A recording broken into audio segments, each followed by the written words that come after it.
Bom, a questão a respeito de o que é atenção é uma pergunta ao mesmo tempo interessante, mas muito difícil de ser respondida.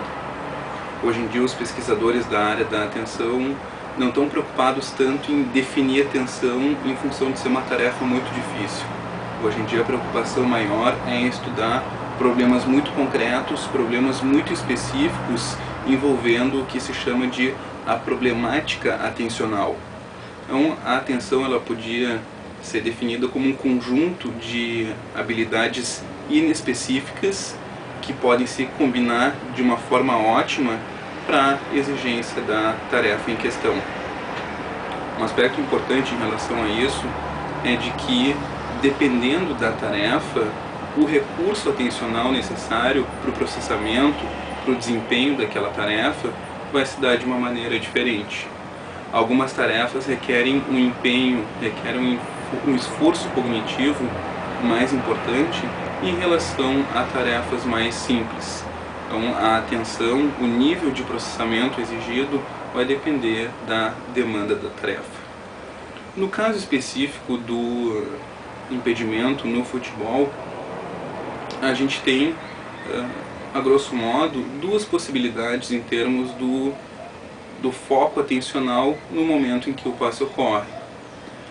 A pessoa que faz a avaliação, ela pode estar com o foco centrado, foco pré-existente no último jogador da defesa, ou no atacante que está mais à frente, ou então naquele jogador que está conduzindo a bola em direção ao ataque.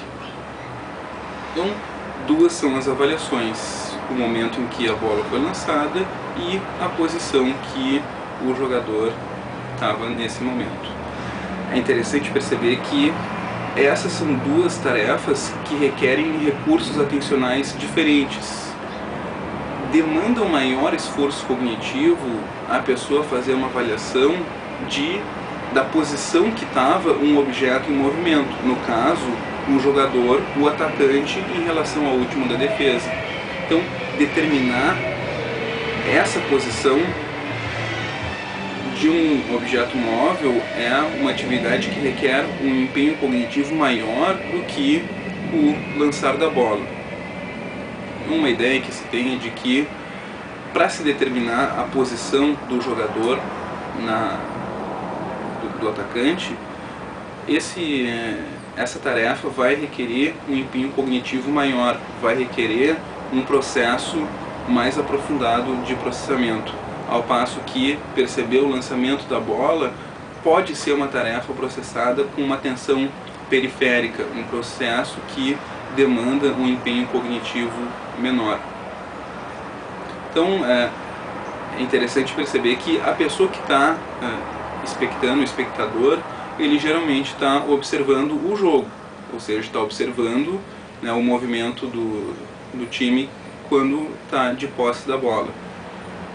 Então, é muito mais provável que o espectador perceba o que a gente chama de um falso positivo, ou seja, perceber o impedimento quando ele não aconteceu.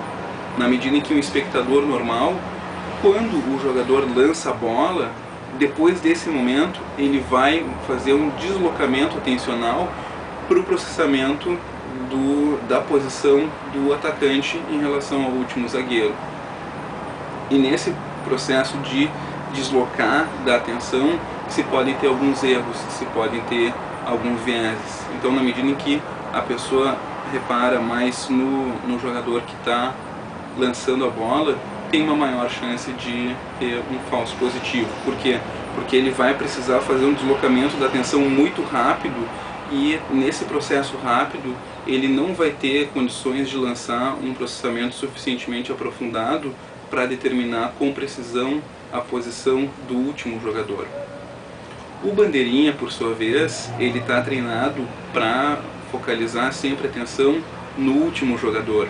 Então ele está com a atenção focada nesse último jogador, e a partir disso ele consegue determinar com maior precisão a posição onde esse jogador estava, e ele é capaz de processar com uma atenção periférica, uma atenção que requer um empenho cognitivo menor, o lançamento da bola pelo seu companheiro.